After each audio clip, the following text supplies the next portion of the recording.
dari Pak Iwan maupun Pak Edward, pasti ada pertanyaan dari teman-teman yang menonton nih.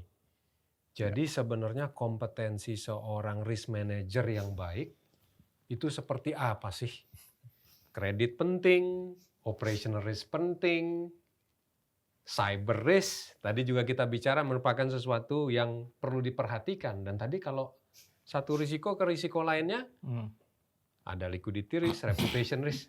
Gimana nih kalau saya, teman-teman yang nonton ini mau jadi seorang risk manager atau head of risk management, itu kira-kira Pak Iwan, apa kompetensi yang harus dimiliki? Oke. Mungkin saya, Pak Edward, kita angkatan kolonial nih, udah lama. Pada waktu kita muda-muda dulu, mungkin yang namanya risk management ini baru bertumbuh ya Pak, ya pada saat itu ya. Jadi kita ini adalah angkatan di mana risk management itu baru bertumbuh, di mana kita masuk ke dalam bidang ini berdasarkan pengalaman kita. Ya, berdasarkan pengalaman kita mungkin dari bidang-bidang yang lainnya sebelumnya. Tetapi kalau kita lihat hari ini, yang namanya risk management ini sendiri, kalau kita lihat dari pendidikan formal sendiri, udah ada mungkin beberapa kampus yang membuka jurusan yang mungkin sangat spesifik terkait dengan risk management.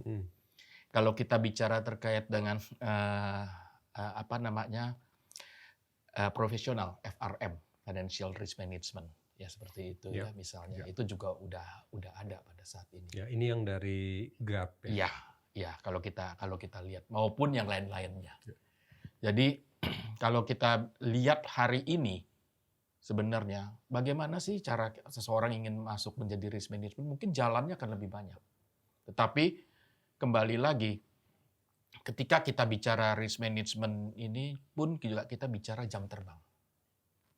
Karena fungsi kami di risk management sebagai balancer tadi, ya kalau secara organisasi sebagai second line of defense di dalam bank ini sendiri, kalau kita hanya istilahnya kita hanya bicara, mohon maaf, teori mungkin akan sangat sulit dimengerti oleh rekan-rekan kita.